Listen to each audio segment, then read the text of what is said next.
4월 둘째 주 그라운드를 뜨겁게 달궜던 스포츠 현장을 뜨겁게 달궜던 소식들은 어떤 게 있었을까요? 이번 주 단연 여자 배구가 아닌가 생각이 됩니다. 흥국생명 당연히 우승할 걸로 많은 팬들이 전문가들이 또 생각을 했었는데요. 예상도 했었고, 그렇지만은 도로공사 3위 팀 도로공사에게 기적의 승리를 내주고 준우승에 머물렀고, 도로공사는 두 번째 기적의 우승을 차지했습니다. 0%의 기적이라고 했겠죠. 도로공사 역전의 역전으로 흥국생명을 꺾고 우승을 챔피언에 등극을 했습니다. 여자 배구 도로공사, 여제 김연경이 버티고 있었던 흥국생명을 꺾고 챔프전 우승을 차지했습니다. MVP는 용병 캣벨 선수였고요. 정말 팬들은 거짓말 같은 우승이었다. 지고 있다가 뒤집어 이런 게 우리 팀 스타일이고 끝까지 포기하지 않는 것이 우리 팀 색깔이었던 여자 배구 도로공사가 흥국생명을 꺾고 챔피언 결정전 우승을 거머쥐었습니다. 정규리그 3위, 앞서도 말씀드렸듯이 정규리그 3위 도로공사가 월드클래스 공격수 김연경을 앞세운 1위 팀 흥국생명을 누르고 우승할 거라고는 아무도 예상을 하지 못했습니다.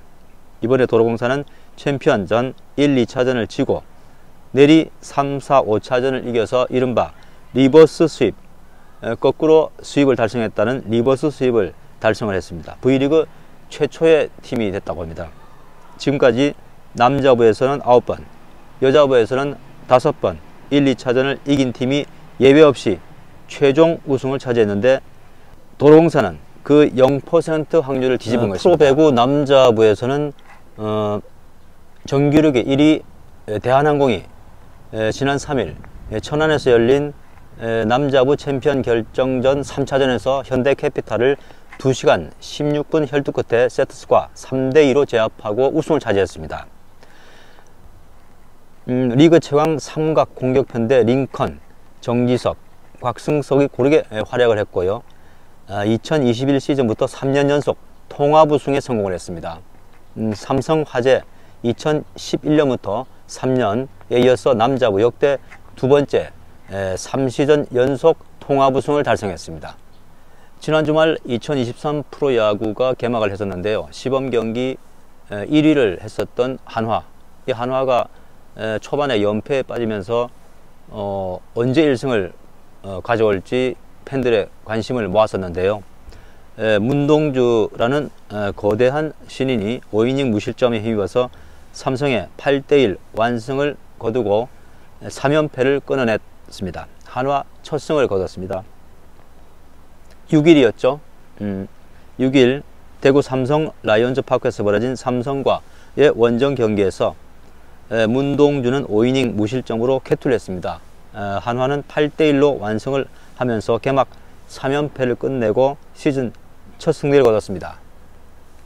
2022년 신인 드래프트 1차 지명 계약금 5억 원을 받았습니다.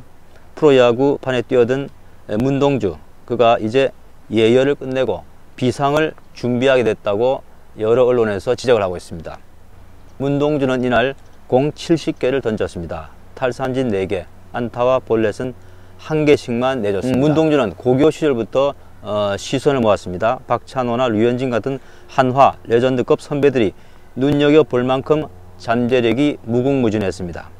하지만 첫 해는 경험 부족을 드러내면서 13경기 1승 3패, 평균 자책점 5.65로 기대에 미치지 못했습니다. 지난 시즌 후에 주무기인 직구 제구와 변화구 완성도를 높이는 데 힘을 쏟았고 일단 첫 등판에선 합격점을 받았습니다. 앞으로 한화의 성적이 문동주의 어깨에 달렸다 해도 과언이 아닐 듯합니다. 승부 조작 등 비리 축구인에 대한 사면 논란에 휩싸인 축구협회, 이번 주에도 그 후폭풍이 거세게 몰아치고 있습니다. 대한축구협회 부회장단 이사진 전원이 최근 비리 축구인 기습 사면 논란에 대해 책임을 지고 일괄 사퇴를 했습니다.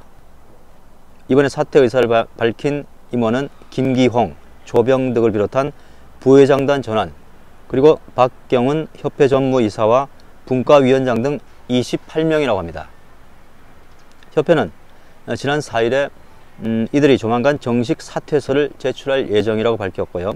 협회 정관에 따르면 선임된 임원이 사퇴서를 제출하면 수용 여부에 관계없이 사임한 것으로 간주한다고 합니다.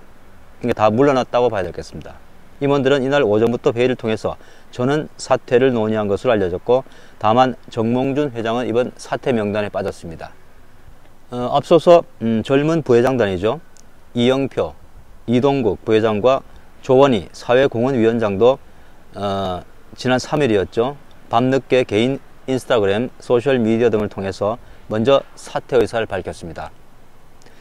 이영표 부회장은 대한축구협회 징계사면 논란 관련해서 이사회 통과를 막지 못한 책임을 지고 직에서 물러난다고 사과를 했습니다.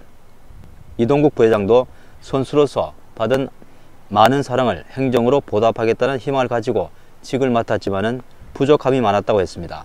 하지만 이들의 사퇴 거래는 막지 못한 게 아니라 막지 않은 거다, 이미 사람들 마음을 잃었다 등 비판 댓글도 줄줄이 달렸다고 합니다.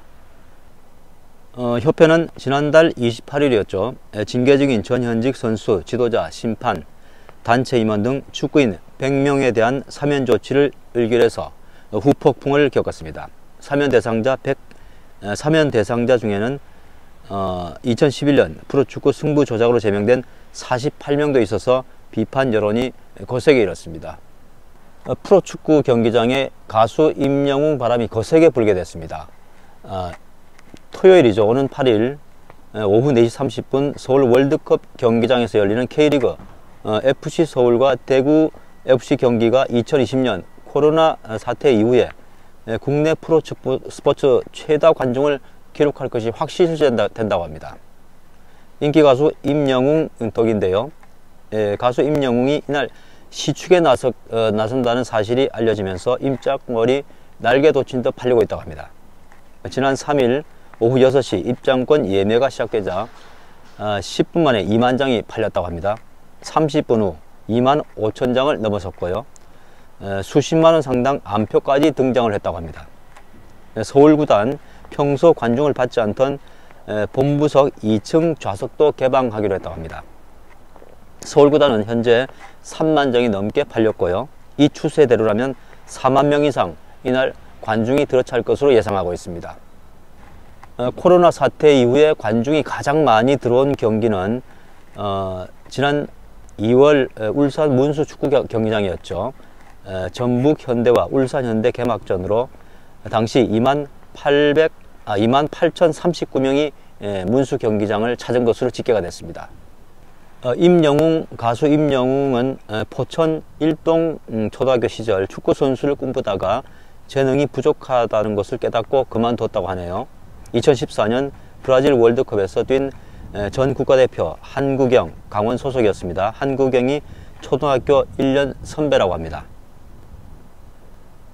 FC 서울 전신인 안양 LG 팬이며 서울 공격수 황의조와 친분도 두텁다고 합니다.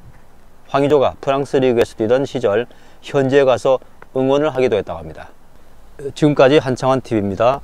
다음 시간 뵙겠습니다. 감사합니다.